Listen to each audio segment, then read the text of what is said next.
Yan, pamerinda natin. Yung tawag nila dito, oron-ororan ba yan? Yung ano na palay. Yung pagkataos ng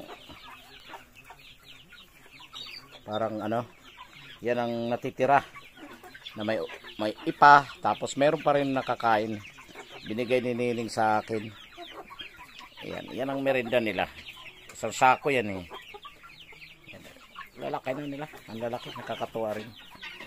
Tingnan mo naman yun.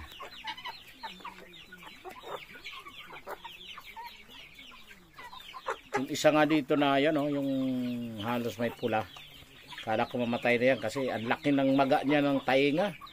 Tama na sabi ni Sander, tinutuka. Yung pala nagtutuka, yung ganiya, kaya hiniwalay ko.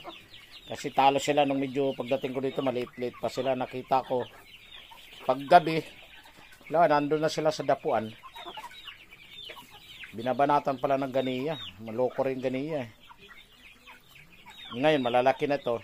Pero hindi ko na rin binalik dito. Kasi doon hindi niya kaya ito. Yung baliktad ang balaybo. Hindi niya kaya doon yung huluhano namin. Kasi yun, mas matapang yun kaysa sa kanya. Yan, lalaki talaga.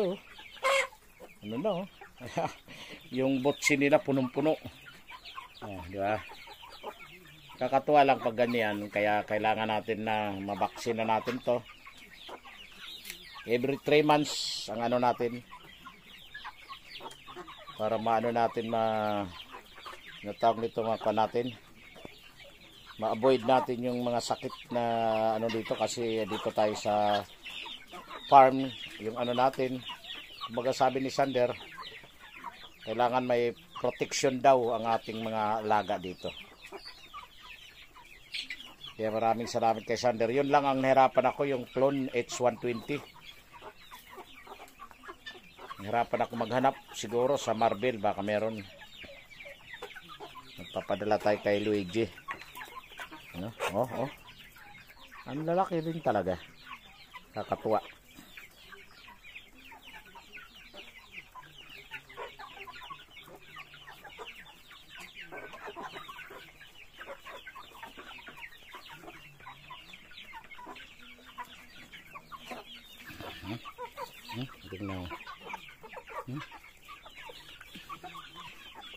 Hindi natin sila papalabasin ngayon kasi medyo masama ang panahon.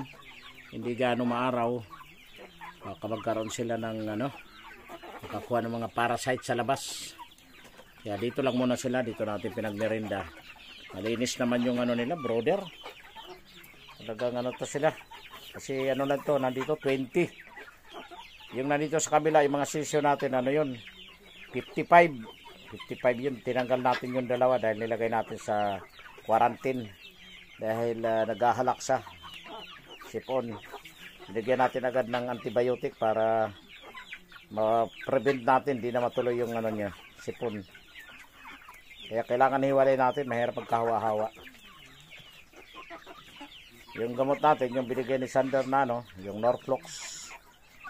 Mabisa naman siya, mabisa. Kasi yung ko natin, yung may mga pagkakaalam ko may Coryza, gumaling siya. Yan di ba? Kakatuwa lang.